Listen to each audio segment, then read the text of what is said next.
La presidenta Dina Boluarte ahora nos mandó una chiquita a los periodistas. Dice que hay cosas buenas, pero los periodistas prefieren hablar y repetir y difundir y machacar las cosas malas. Pero veamos cómo lo dijo. Hay un video. Lo que nos falta es unidad, amar a la patria como se debe, amarla y respetarla y buscar su desarrollo. Ojalá que este convenio que hoy se firma para la construcción de estos hospitales de alta complejidad en Ancash y en Piura, la prensa nos ayude a repetirla las 24 horas, así como hacen con las noticias tendenciosas. Repitan esto en sus cámaras, en sus micrófonos. Y estoy convencida que más peruanas y peruanos podrán enterarse de las cosas buenas que este gobierno está haciendo. Muchas gracias. Presidenta, pues reiteramos invitación a entrevistarla o a conferencia de prensa, tal como varios emisarios suyos han prometido que está dispuesta a hablar. Hace muchos meses que no lo hace y es necesario que lo haga. Y por supuesto allí los periodistas preguntaremos por las cosas buenas y por las cosas malas, con ese gesto que hace la presidenta, ¿no? Porque la prensa difunde y las cosas se repiten. Porque las noticias son las noticias, a veces son buenas o malas y no se pueden discriminar, no se pueden a veces disociar. Se preguntará por ambas cosas y esperamos respuestas sobre ambas cosas. Soy Fernando Vivas y esto es Nunca es tarde.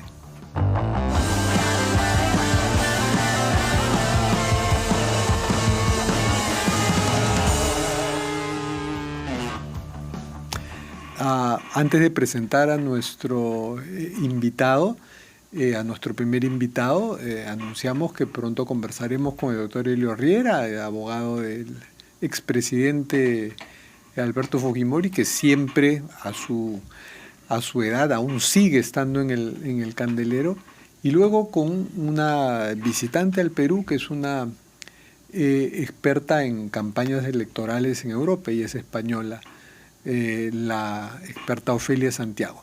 Nuestro primer invitado es un magistrado del Tribunal Constitucional y en esta política que saludamos del TC, de que los magistrados expliquen sus fallos y opinen sobre lo que puedan opinar sin caer en ese gran temor de los magistrados que es el adelanto de opinión, pero a veces hay opiniones que sí pueden adelantarlas.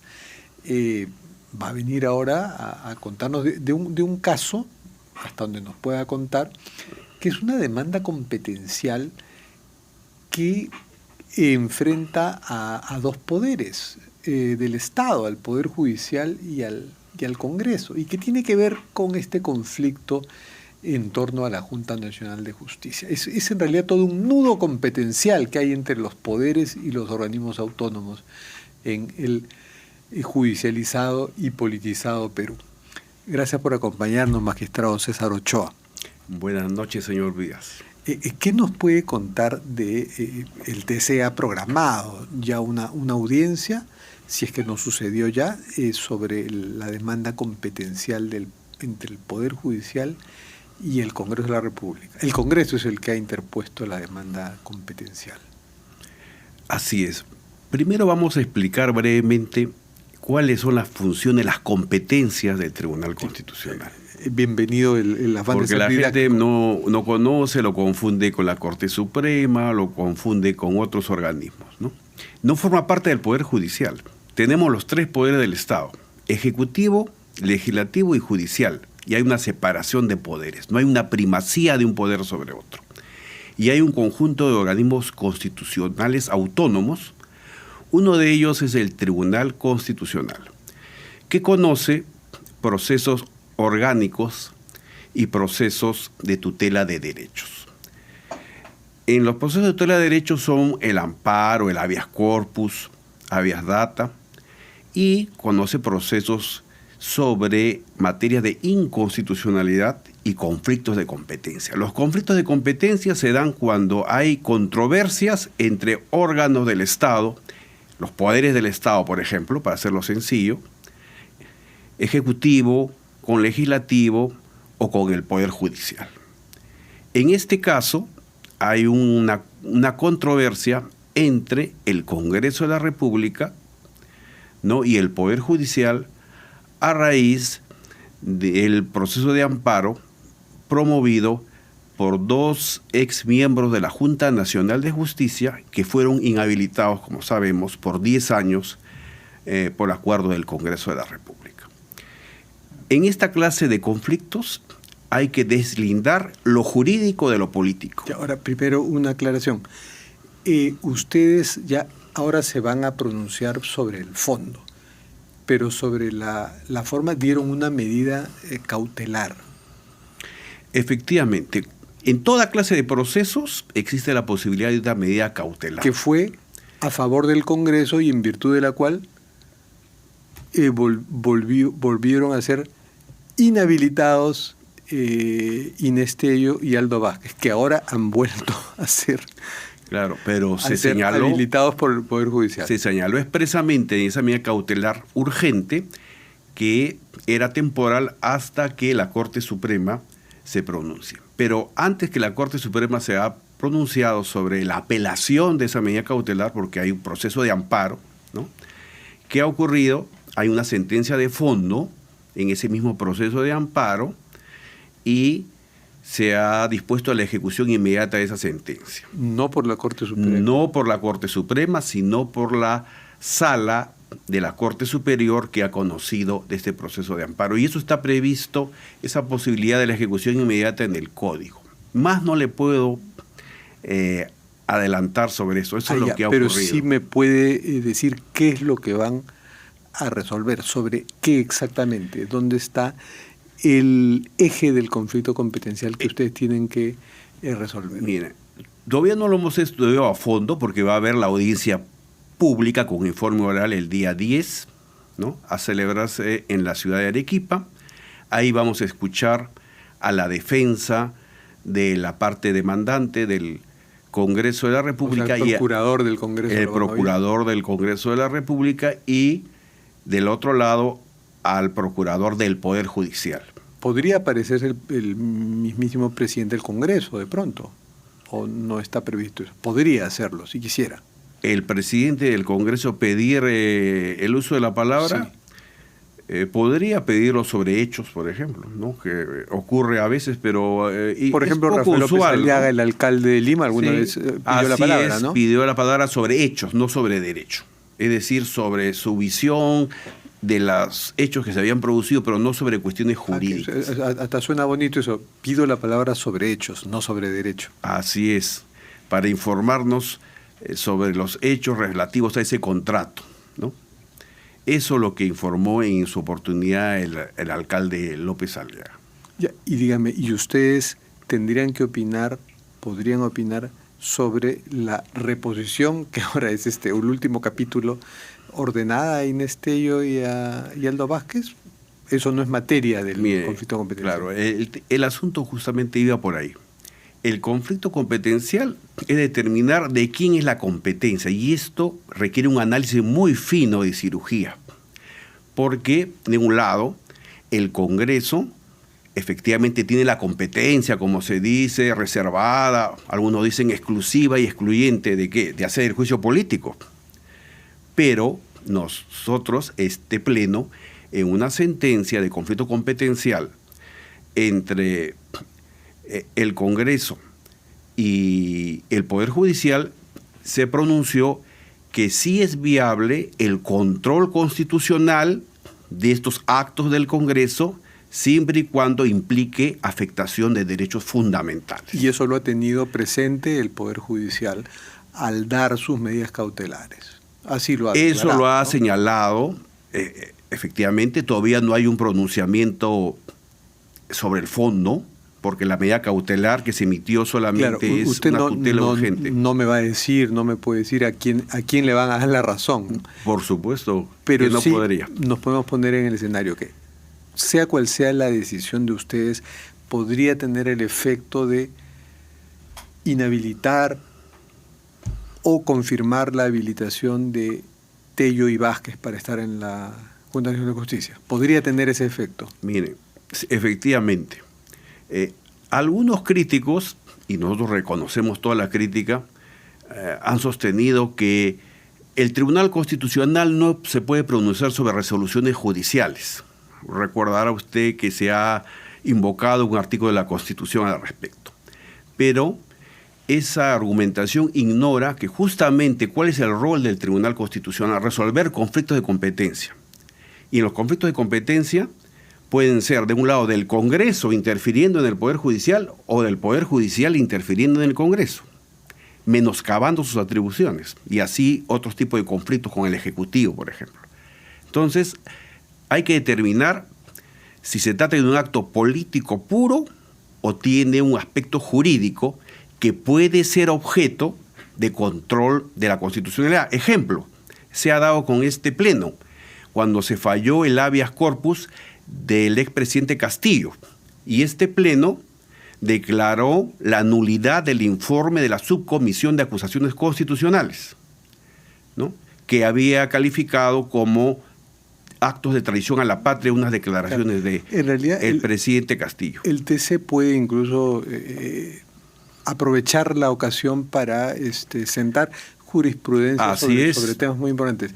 Y le pregunto lo siguiente: esta podría ser la ocasión para que ustedes den una interpretación, que sería un gran aporte, una interpretación sobre cómo entender la Constitución y la ley de la Junta Nacional de Justicia respecto a la edad de la doctora Tello. Es un punto sería un gran aporte. Bueno, efectivamente, hay que ver el caso, ¿no?, y con cirugía resolver. Lo que le puedo decir, por ejemplo, gran aporte de de pleno. ¿Pueden hacer esa operación de cirugía? Podría hacerse esa operación. Estamos hablando de operación sí, con la parascopía. Así sí. es. Fíjese usted que hemos hecho una. Hemos señalado cuál es nuestro criterio sobre la incapacidad moral permanente del presidente de la República. En un caso reciente también de Pedro Castillo, que tanto se pedía que se pronuncie el Tribunal Constitucional, incluso una delegación de la Comisión Interamericana de Derechos Humanos que recibimos hace más de un año, nos preguntó sobre ese tema y nos preguntó por qué el anterior pleno no se había pronunciado sobre ese tema tan importante. Y ustedes han dado algunos y nosotros hemos señalado, efectivamente, que es una decisión del Congreso de juicio político, pero que debe respetarse el debido proceso y que debe ser motivada y razonable. No puede ser irrazonable y se debe respetar el debido proceso. Pero que sí es una competencia, eso no lo negamos, una competencia de el Congreso de la República al juicio político. Han exhortado a legislar, ¿no?, y a que queden establecidos causales, ¿no? Sobre causales no hemos señalado causales. Lo que hemos dicho... No, pero han exhortado a que haya un desarrollo legislativo, claro, que miren, que sí, señale, porque ¿no? nosotros asumimos que este concepto de incapacidad moral permanente tiene una serie de elementos que son pues variables en el tiempo. Mire, hará 50 años hubo un caso célebre. En España se consideraba el bikini, el uso del bikini, como inmoral. Entonces, ¿qué cosa es moral o qué cosa es inmoral? ¿Qué cosa es de acuerdo a las buenas costumbres o contraviene la moral pública? Eso depende de un contexto cultural, no es una cuestión que taxativamente lo vamos a definir como una lista de lavandería, ¿no? Estos son casos de incapacidad moral. Y la historia nos está enseñando que no hay una línea temporal irreversible. Así es, irreversible. A veces nos volvemos más liberales y de pronto viene una oleada conservadora, como lo estamos viviendo ahora. Se está viviendo a nivel mundial, bueno, lo estamos viendo. Espero que en el TC tengan la cabeza fría ante esa oleada. Mira, si revisan la jurisprudencia del TC, y esto le va a llamar la atención a muchos de nuestros críticos, en materia de defensa, tutela de los derechos económicos, sociales y culturales, yo le puedo afirmar que este pleno ha avanzado más que otros plenos. Ahí tenemos el caso del Muro de la Vergüenza, el caso de la píldora del día siguiente, el caso de Punchana, en el cual se ha declarado un estado de cosas inconstitucional en la región Loreto por déficit en el servicio de agua, saneamiento y medio ambiente. El caso de los hijos de... El caso de Ricardo Morán, derecho a la identidad, ¿no? El derecho de los padres, también lo hemos reconocido, a decidir el orden de los apellidos. La tutela a la madre trabajadora, que no puede ser despedida. En 2 años hemos avanzado en jurisprudencia. Hemos restituido la consulta previa, que en el anterior pleno había sido minimizada. Ahora sí, dieron una sentencia que ha provocado que la Corte, que la Comisión Interamericana de Derechos Humanos y la Corte nos consideren desacato, que fue pues la liberación de Fujimori, ordenar la liberación de Fujimori. Bueno, ahí ¿no? Exactamente no fue sentencia, fue se llama un auto. En mi caso yo hice voto singular. Bueno, un auto que permitió que se liberase. Permitió, efectivamente. Ordenó que se liberase. Claro, sí, efectivamente hubo finalmente esa orden. En mi caso, yo formulé un voto singular. El magistrado Monteagudo formuló también su voto singular. El magistrado Helder Domínguez se apartó de esa orden de liberación del expresidente Fujimori. Es decir, ahí fue... Y el doctor Monteagudo estuvo en contra, ¿no? Voto singular en contra del doctor Monteagudo. El de usted fue singular, pero a favor. No, en contra. En contra, sí. Yo me manifesté en los medios, incluso tuve que explicar mi voto singular. Lo que sí sostuve en ese voto, que sí era viable que una nueva evaluación a través de una junta médica podía definir el estado de salud. Que era una salida conciliadora. Esa fue la salida que yo propuse, está en mi voto. Y con un nuevo examen definir la situación del indulto humanitario, asumiendo el principio pro homine, porque si el estado de salud del expresidente Fujimori efectivamente se verifica, eso es lo que yo sostuve, que era una situación grave, al margen de lo que podía haber definido la Corte Interamericana con esa medida cautelar, sí procedía a su liberación. No, pero eso era mi posición. La propia Corte no estaba en contra de un nuevo proceso de indulto. No. En ningún momento dijo que esa vía no el problema es que dictó una medida cautelar con duración indefinida, ¿no? Eso fue un problema, pero yo no he cuestionado eso. Yo lo que yo sostuve es que me aparté de esa decisión porque creo que esa medida cautelar había en todo caso que acatarla. Y a propósito de lo que acaba de suceder ahora, que el primer ministro Gustavo Deriancén anuncia que 3 poderes del Estado van a coordinar para responderle airadamente a la Corte Interamericana por haber ordenado algo que según él es inédito en la Corte, que es detener un proceso legislativo, porque hay una medida cautelar, medida provisional creo que le llaman. A nivel del sistema interamericano, que dice detengan el trámite legislativo de ese, que todavía no es ley, que declara la prescriptibilidad de los ahí sí me abstendría de opinar porque podría llegar ese caso al Tribunal Constitucional, y sobre las declaraciones del señor presidente del Consejo de Ministros tampoco podría opinar porque son declaraciones que tienen un contenido, si bien también legal, también un alto contenido político, ¿no? En todo caso, sí nos gustaría oír de un magistrado del TC si es que el Perú debe respetar, debe tomarse muy en serio las convenciones que firma. Yo lo he sostenido claramente por mandato constitucional de la 4ª disposición transitoria y final, que señala claramente que la Declaración Universal de los Derechos Humanos y los tratados de derechos humanos forman parte del derecho nacional y se integran a la Constitución. Además, porque así lo establece el propio Código Procesal Constitucional, en un artículo del título preliminar, que establece la obligatoriedad de las resoluciones de los tribunales en materia de derechos humanos. Última pregunta, doctor Ochoa. Ustedes pronto deben elegir una renovación de su directiva, ¿no? El presidente del TC, el doctor Francisco Morales, debe dar la postal, ¿y es así? Sí, tiene su periodo de 2 años, que se vence en septiembre. ¿Y ya hay candidatos, hay campañas? No, nosotros no hacemos esas campañas políticas.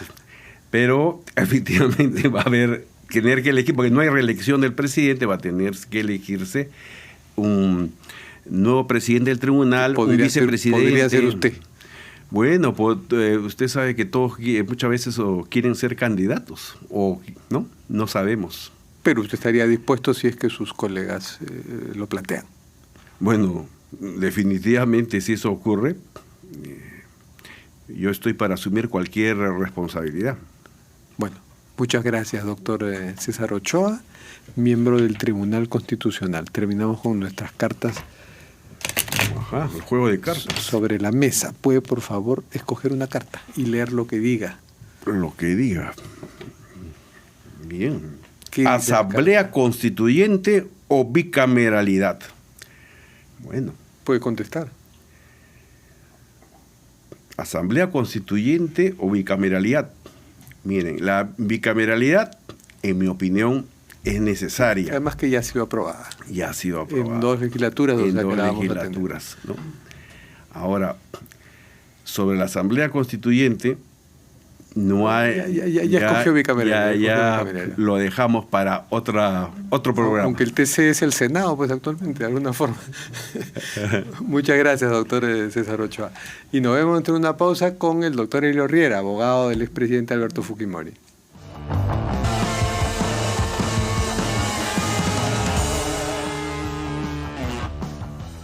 Vamos a hablar ahora con el abogado del expresidente Alberto Fujimori, que recientemente ha sido mencionado de una forma genérica y genética y política y penal por el fiscal José Domingo Pérez en el alegato con el que ha arrancado el juicio, el megajuicio a Keiko Fujimori, 45 coacusados, y ha dicho que Keiko Fujimori es heredera, ¿no?, del delegado criminal del Fujimorismo, ¿no? En una alusión directa a su padre, que Keiko Fujimori respondió luego ante los medios. Esto es una razón, entre otras, para conversar con su abogado. Gracias por acompañarnos, doctor Elio Riera. Muchas gracias, Fernando. ¿Usted habrá estado atento a ese juicio de pronto? Porque usted tiene una trascendencia histórica. Más allá de que usted, aclaremos, no es abogado de Keiko Fujimori, sino de Alberto Fujimori. Sí. En efecto, bueno, yo ejercí la defensa del Partido Fuerza Popular durante muchos años, y en la actualidad ejerzo la defensa del señor Alberto Fujimori. Y con respecto a lo que tú haces a colación, bueno, mostrar mi profundo malestar y mi total rechazo con respecto a una aseveración del doctor José Domingo Pérez al señalar que existiría, pues, como antecedente o una circunstancia precedente que el gobierno o los actos del señor expresidente Alberto Fujimori habrían servido para demostrar en su teoría del caso el supuesto lavado de activos. Y otro tema importante, también rechazo categóricamente el hecho de que el señor fiscal haya hecho referencia a que el señor expresidente fue sentenciado por delitos de lesa humanidad. No descarto la posibilidad de que se tomen las acciones legales respectivas a efectos de que el señor pueda rectificarse con respecto a lo ya señalado públicamente. Bueno, pero ya se sabe, ya hemos pasado mucho por eso, por ese debate, que en ese entonces eso no era parte de la legislación nacional, pero que equivale a lo que ahora se conoce como lesa humanidad, ¿no? Entonces, claro, para que darle más vueltas a eso. Lo que sucede es que él es el representante de la legalidad y como tal tiene un rol, porque privados, por ejemplo, mi rol es de privado, el tuyo es de privado, pero él representa al Estado y los intereses de la sociedad. Y utilizar de forma indebida el apellido de una persona está mal, es incorrecto y considero que es ilegal. Y si existe responsabilidad administrativa, pues tendrá que en todo caso justificarlo como tal.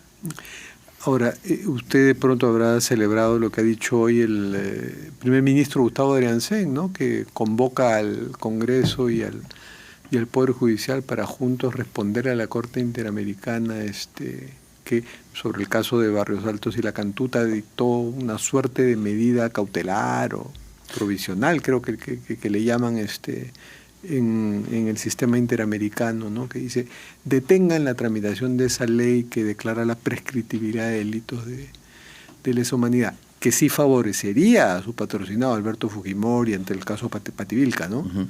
El mensaje que da la Corte Interamericana en su comunicado justamente es que podría afectar los alcances de la sentencia Barrios Altos y La Cantuta. Eso lo ha puesto la Corte. Y yo no comprendo por qué. porque Barrios Altos y La Cantuta es un caso que ya está sacramentado como tal. No sé si están confundiendo Pativilca o no sé si están entendiendo mal los considerando de las resoluciones, pero la Corte ha sacado su comunicado a nivel mundial haciendo referencia a que se habría una perturbación o un daño a los alcances de la sentencia de Barrios Altos y La Cantuta, y como tal no se puede dar. El señor expresidente fue condenado y como tal luego indultado. No hay forma que se pueda revertir ello. Entendemos de que se refieren a Pativilca. O sea, quiero pensar que los señores de la Corte se equivocaron, de buena fe, por decirlo así.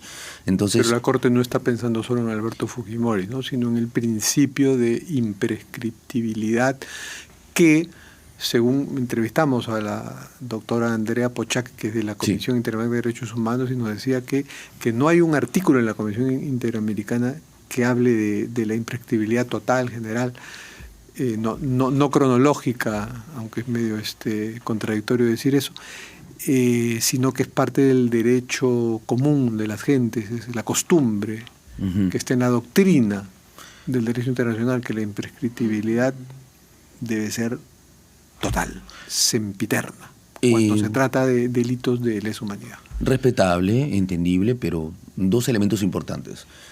En la Constitución Política del Perú, desde el año 93, está establecido que nadie puede ser investigado ni procesado por hechos que al momento como tal no eran delitos. Del año 93. El señor expresidente es acusado ahora por Pativilca por un homicidio calificado. Y 5 casos más, ¿no? Que se han abierto recientemente. Chile ha ampliado los delitos por los cuales permitió la extradición. En primera instancia. Entonces, porque está siendo cuestionado. Y lo están peleando. Sí. Que ahí usted no entra, porque tiene que ser abogados chilenos. ¿O también hemos coordinado la defensa. ¿Va a ir usted a Santiago a definitivamente defender a Alberto Fujimori? Es parte de la defensa. Pero con respecto al caso que estamos en juicio, que es Pativilca, como tal, la acusación versa sobre lesa humanidad.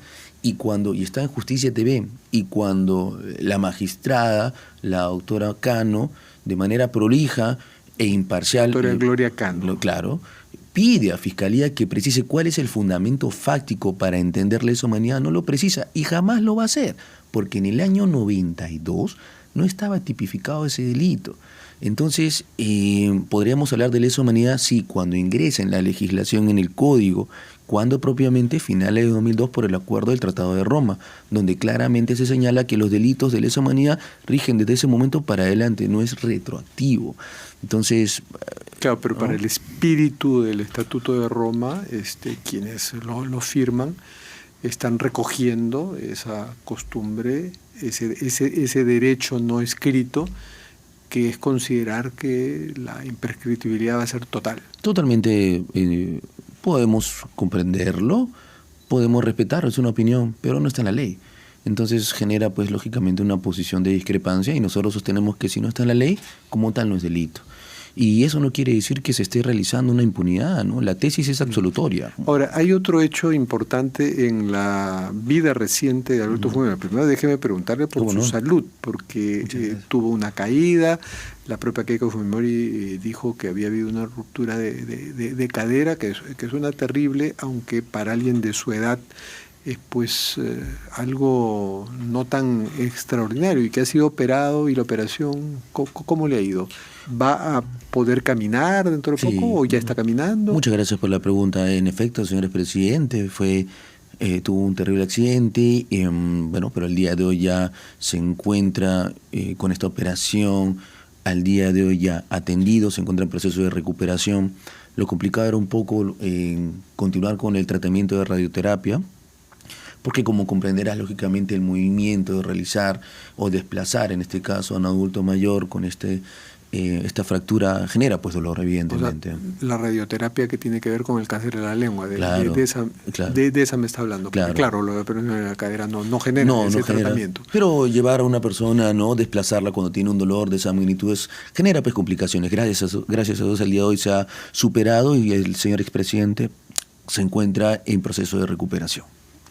Y respecto a estas especulaciones que dejaron correr, yo entiendo que era un juego político al que muchos peruanos y periodistas estamos acostumbrados, sobre que a raíz de su afiliación a Fuerza Popular esto le abría las puertas para postular, ya sea en la plancha presidencial o porque ahora la ley lo permite, en una lista al Congreso, donde podía tener pues un simbólico número 1 por Lima.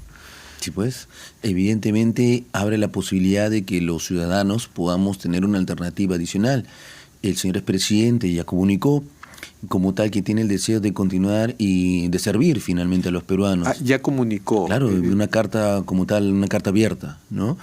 Y donde ahí usted entiende que él dice sí estoy dispuesto a postular. Claro, lógicamente, sea de la forma como permita finalmente la ley, porque recordemos que acá Pero tenemos... él no da pistas postular a qué, si a presidente, si a vicepresidente, o si a senador o diputado, no da pistas a qué. Pues yo considero de que sería pues lógicamente a postular un mandato presidencial, ¿no? Pues a usted le parece lógico eso, pero no es tan lógico, pero a Keiko Fujimori no le va a parecer tan lógico. No necesariamente, porque la señora Keiko Fujimori dijo claramente, y también a esta casa televisiva, de que está en decisión de su padre y lo respetaría como tal y lo ayudaría, y eso ejemplifica lógicamente la unión. Ahora, la pregunta es, ¿quién de los dos podría ser? Bueno, son dos opciones muy importantes. Yo resalto mucho el liderazgo de la señora Keiko Fujimori. Dos eventos importantes para mí que trazaron historia. Uno, cuando la señora Keiko Fujimori fue detenida injustamente en 3 oportunidades. Yo acudía al penal por indicación del señor expresidente para colaborar. Pensé encontrar una persona de calle, no, era una líder como tal, encontremos la solución. Y el día del inicio de juicios, cuando defendió a su padre, cuando le dijo al señor fiscal, la pelea es conmigo, yo lo voy a enfrentar, no mi padre, ¿no? Ya, pero usted sabe muy bien, y ya sospechará que le voy a preguntar, ¿no? Sí. Hay una gran diferencia entre Keiko Fujimori y Alberto Fujimori, que es procesal. Keiko Fujimori en estos momentos está perfectamente habilitada para postular porque recién se está viendo en primera instancia, recién ha comenzado su juicio y probablemente ni siquiera acabe antes de la... No, usted también calcula que no va a acabar antes. Imposible, ese juicio va a tener por lo menos 3 años, 4 años. Con más 1000 testigos, sí. 4 años. Ya, en cambio Alberto Fujimori ya ha sido condenado y según la Constitución que fue reformada, creo que artículo 20. 34A. Y una ley que es de un par de años antes que dice allí expresamente que los condenados 2020 por delito de corrupción de funcionarios, que algunos sí se aplican a él, aun cuando ya su sentencia haya sido cumplida, o sea, ahí ni hablemos del indulto, no están habilitados para postular. O sea, no son los ciudadanos los que decidirían. El Jurado Nacional de Elecciones decidiría. Exacto. No cumple los requisitos. Tiene usted toda la razón. Y lo tachamos. Tiene usted toda la razón. Tendrá que ser el Jurado Nacional de Elecciones ante un eventual requerimiento, señor expresidente, quien determine finalmente si esa ley es aplicable de manera retroactiva o no, ¿no? ¿Pero usted estaría de acuerdo con exponer a su patrocinado a ser tachado por Jurado Nacional de Elecciones? Yo estoy de acuerdo en continuar con esta justa causa. Vengo trabajando con el señor expresidente desde el año 2019 y considero finalmente que lo que él considera como un derecho, pues tiene que ser defendido por su defensa. Y como tal, para mí sería un honor continuar defendiendo esa batalla y en la medida que la ley nos otorgue esa posibilidad, que sea un referente para que el pueblo finalmente pueda decidir. ¿Cómo no? Considero que tiene posibilidad. Va a decir primero, no el jurado de elecciones, sino primero un jurado electoral especial. Un jurado electoral especial. Y después lo va a ver el jurado. Y eventualmente el jurado nacional de elecciones. Y si es así, usted estaría en la presentación de su candidatura, lo defendería ante el jurado electoral especial y también del Jurado Nacional de Elecciones. ¿O ahí ya habrá algún experto electoral? No sé si yo estaré en la presentación de su candidatura, si él decía invitarme en ese honor, pero por lo menos en cada batalla jurídica que se pueda dar, voy a estar. Pero usted ya es un convencido, ya no solo está hablando como abogado, sino como simpatizante. Es que yo considero... ¿Usted se ha afiliado al partido? No, yo no estoy afiliado al partido, pero para mí el señor expresidente es un símbolo. Yo lo tengo presente y veo a la moneda, al Estado peruano representado en el sol. Desde el año 93 como tal, se ha mantenido en el tiempo. La Constitución también. En las entrevistas que tienes a los presidentes de los reguladores, Ocitran, Indecopi, con las modificatorias, ¿quién los creó? Fue el gobierno de Fujimori. Entre otras, en realidad, eventos muy importantes como la eliminación del terrorismo. Entonces, ¿quién en realidad que nosotros podemos dar? El presidente Dina Boluarte está hablando de las cosas buenas, pero también hay las cosas malas. Claro, y las cosas malas se tienen que reformular y cambiarse y mejorar como tiene que ser. Reconocer, me refiero a reconocer, equivocarse, mejorar y trabajar para un futuro, que es lo que quieren los peruanos. ¿Quién más que nosotros no desea tener seguridad? No podemos ir al cajero, no podemos transitar tranquilamente en las noches porque estamos expuestos a lo que continuamente pasa. Y yo considero que el señor presidente sería una posibilidad, siempre y cuando lo desee, ¿no? Usted conversa a menudo con el presidente y me imagino que le habla. ¿Está muy enterado? ¿Lee las noticias? ¿Ve televisión? ¿Está al tanto de los hechos principales? Vea usted, Fernando, desde que lo conozco al señor expresidente, todos los días revisa los periódicos como tal. Es una persona muy versada, muy preparada. Ahora, en realidad, incluso recuperándose, nos está viendo el día de hoy como tal, porque es fuente de información. ¿Es su fan? No es mi fan. Yo diría el fan de usted más bien, pero en realidad...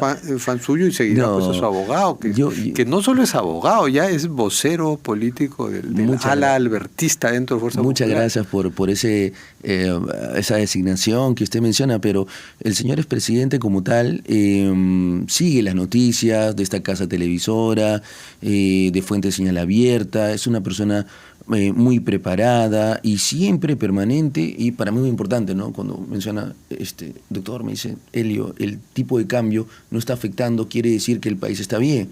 Entonces, ese tipo de escenarios son los que Alberto Fujimori ahora, formalmente en el papel, luego de su afiliación, es un militante. Es un militante con un gran peso en la historia del fujimorismo. Y hay una presidenta del partido, que es su hija Keiko, que ya ha sido candidata presidencial 3 veces. Bueno, él también fue 3 veces, pues, pero las 3 veces ganó, ella perdió 3 veces. Pero ella es la líder del partido. Entonces, dejar correr estas especulaciones sobre una eventual candidatura de él, que puede incluso ser candidatura a la presidencia, es un poco dislocar y distorsionar y generar bastante ruido en la estructura del partido. ¿A él no le preocupa eso? Pues yo considero que no. Considero que la señora Keiko es la líder del partido político como tal, sí. Es fuente, en realidad, de inspiración de Juventudes Naranjas también. En realidad, considero de que esto puede ejemplificar la unión del fujimorismo, sí. Se evidencia el día a día, sí. Yo he tenido la posibilidad de hacer algunos trámites vinculados al proceso judicial del señor expresidente, informados también por RPP como tal. Y las personas como tal lo quieren, lo estiman, porque tenemos que desconocer a las personas que también lo quieren. 1 hora y hora y media tomándose el señor presidente persona con persona, darse un tiempo para escuchar a las personas de pie, creo que es una muestra muy importante de que existe una gran parte de la población que lo quiere. Y hay mucha gente que lo visita y él está en contacto con gente diversa. Bueno, particularmente con su familia, porque vive en la casa de la señora Keiko. Yo puedo dar fe finalmente de los días de trabajo, que básicamente se reúne con Kenji, temas familiares, y muy puntualmente con amigos de su entorno. Pero principalmente este tema de la salud ha afectado mucho y por el momento está abocado a recuperar su estado de salud como tal. Bueno, esa tiene que ser su prioridad, ¿no? Por el momento es la prioridad absoluta, porque recordemos que una fractura de ese tipo en estos momentos es muy complicado. Gracias a Dios todo ha salido muy bien y por el momento es la absoluta prioridad, que el señor expresidente pueda recuperarse como tal. Y no una eventual y complicada candidatura. Yo, en efecto, coincido con ello, particularmente para mí, como persona, como amigo, lo principal es su salud como tal, y ganar el caso Pativilca, como venimos haciendo el día de hoy. Se han desestimado 2 pedidos de detención preventiva y continuar y los que vienen por la ampliación chilena. Y los que usted ha hecho referencia, muy bien. Bueno, muchas gracias, doctor Elio Riera. Terminamos con nuestras cartas sobre la mesa. Escoja una, por favor. Pero lea lo que dice la carta. La leo. Sí. Si me quitaran las palabras o la lengua, hablaría con el corazón en la mano o con las manos en el corazón. Alejandro Romualdo. Le salieron unos versos del gran poeta Alejandro Romualdo. Es verdad. Muchas gracias, doctor. Muchas gracias. Es un honor para mí estar aquí en esta tribuna. Muchas gracias a usted y a su público. Muchas gracias por haber venido. Y nos vemos dentro de una pausa con una experta en temas electorales española que nos visita, Ofelia Santiago.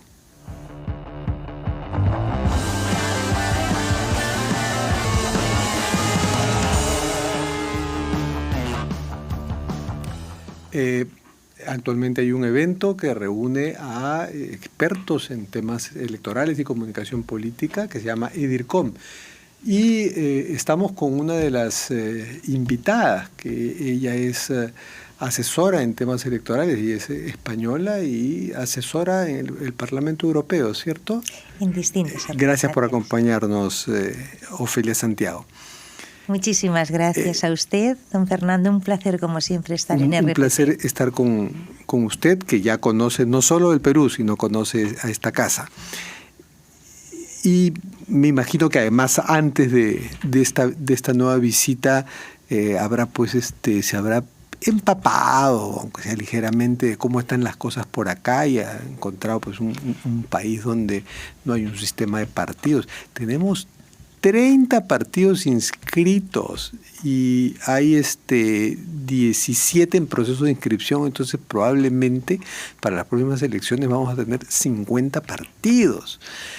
Hay una gran fragmentación, no hay ningún precandidato, porque todavía son 2 años para las elecciones, que llegue siquiera pues al 5% de intención de voto. Entonces, en un panorama así, ¿qué asomo de consejos, de advertencias, de alertas se le despiertan a una persona, a una experta como usted? Fíjese, señor Vivas, que no es solo el Perú. Estamos viviendo en lo que mañana precisamente en mi ponencia definiré como un mundo de pospolítica, como magníficamente lo ha definido.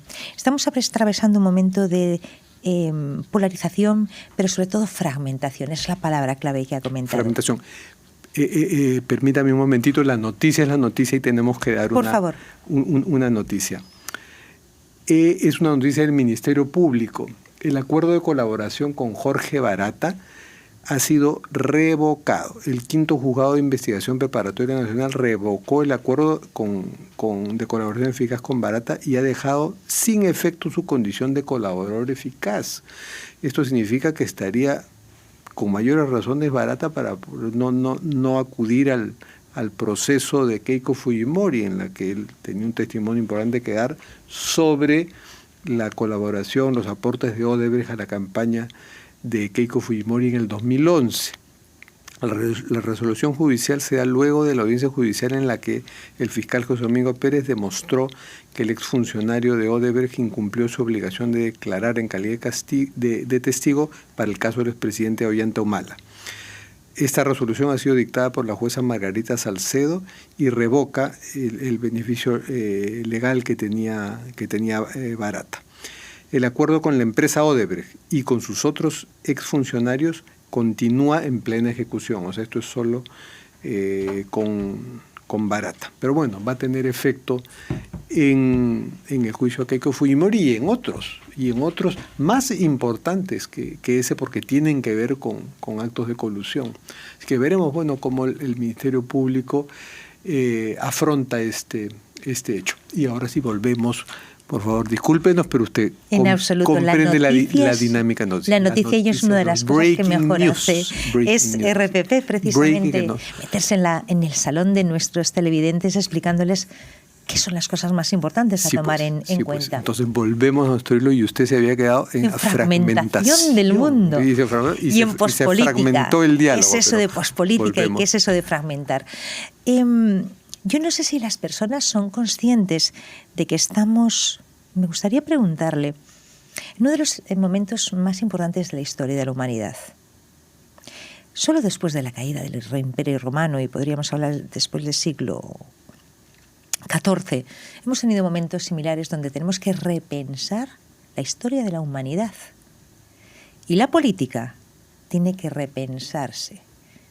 Y acude en uno de los momentos de mayor crisis de liderazgo político, donde cuestiones como la comunidad, que era lo que reunía a nuestros ciudadanos, se han disuelto como un azucarillo en agua. Y es el momento, repita, por favor, esa figura. Como un azucarillo en agua. Azucarillo. Un azucarillo es un...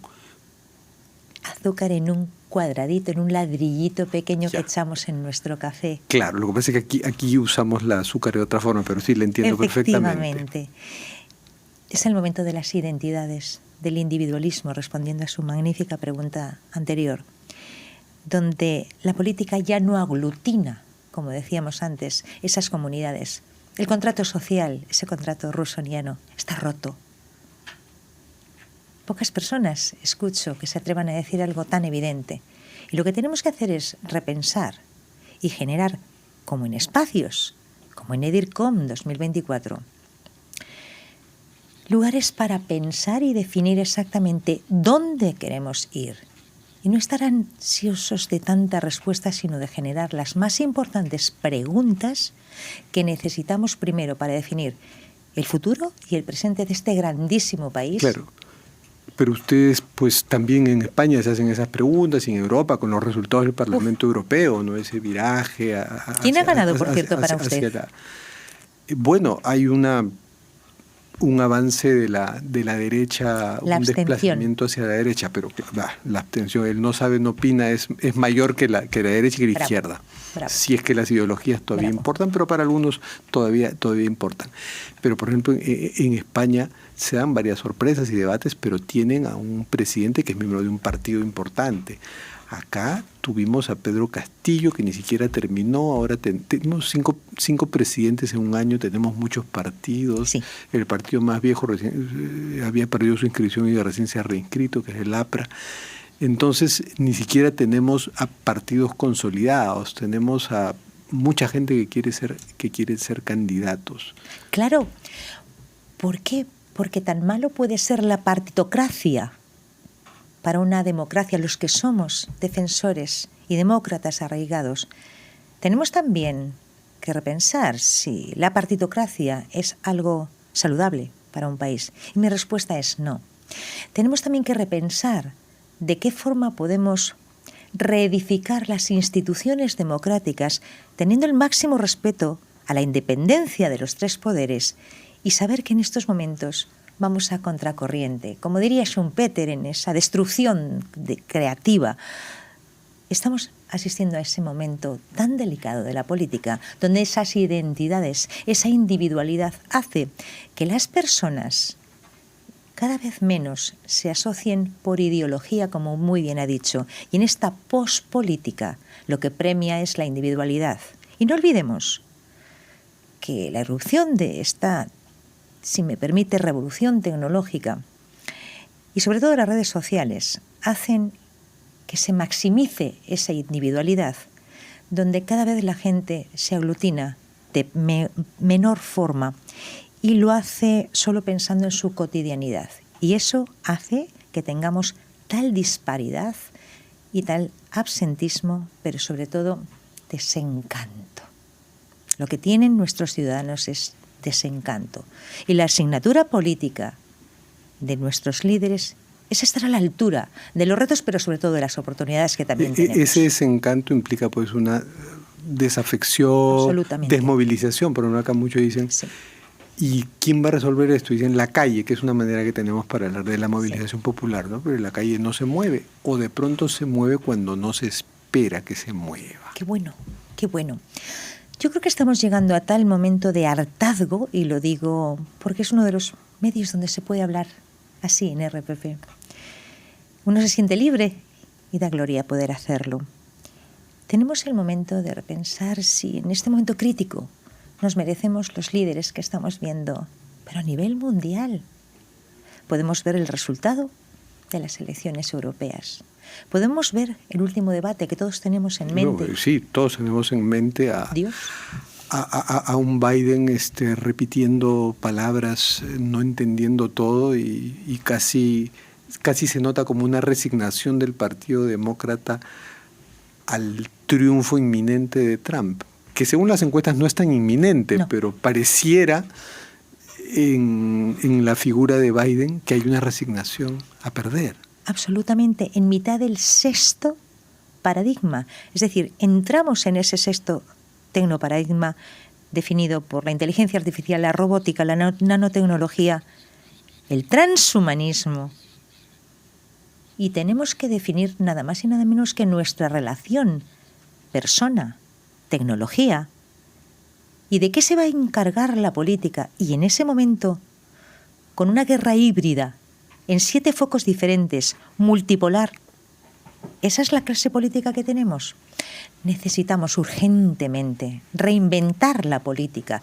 Dentro de ese marco emocional, lo sé. Un consuelo para los peruanos es ofrecernos de experimento, ¿no? Miren, aquí están sucediendo Esto lo he oído muchas veces. Cosas y niveles y extremos de los fenómenos que somos un poco conejillo de indias, Galápagos de la política, decía como lo es alguien. España en Europa, no nos olvidemos eso también. También. Lo es. Sí, y a veces por eso hay una comunicación fluida con españoles. Somos hermanos. Sí, y somos herederos de algunas cosas, de las buenas y de las malas. Sí. Y también hay feedback, pues, ¿no? Sí, y amor. Sí, bueno, ustedes hace poco tuvieron a Milei que les fue a desmelenar a algunos, ¿no? Absolutamente, sí. ¿Qué ha encontrado en estos días u horas que lleve en el Perú que le está haciendo repensar más la política, que ya veo que usted está acostumbrada a sobre repensar todo, las cosas? Altura moral, altura intelectual, muchísima ilusión y personas con una preparación impresionante. Estaba hablando esta tarde precisamente con una de ellas, que sin necesitar ser político, mire qué cosa tan hermosa, están al servicio y aman el Perú como lo amo yo. Y dicen basta ya. Es decir, personas que desean definir un futuro para este gran país y para servir a las personas que yo me he encontrado durante 20 años, mis hermanos, que se merecen no estar a presidente por año. Con altísimos, como digo, tanto valores como sobre todo ideas para desarrollar dónde debemos dejar a Perú. Pero no solo por sus recursos naturales, que por supuesto, por su herencia, por su traducción, por la cantidad de riqueza que tiene a todo el nivel y por devolver la esperanza a este hermoso país. ¿Qué características que se pueden leer por las experiencias universales podría tener nuestra próxima campaña electoral? Que va a ser en el 2026 son las elecciones, pero ya se están cumpliendo los primeros hitos, porque hay el 12 de julio muy pronto se cumple el primer hito, que es la necesidad de que los postulantes estén afiliados a un partido. Sí. Eso, fíjese, que tiene que ver también como medida de choque para esa disrupción de liderazgos, si me permite, disruptivos, outsiders, populistas.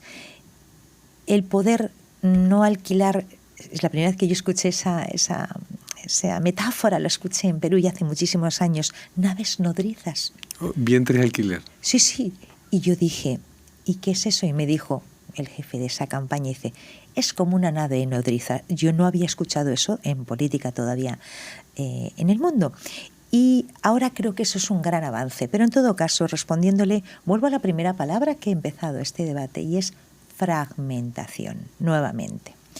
Todos sabemos y estamos pensando en que van a resucitar antiguas campañas con antiguas personas que aún tienen gran poder, sobre todo en el Congreso.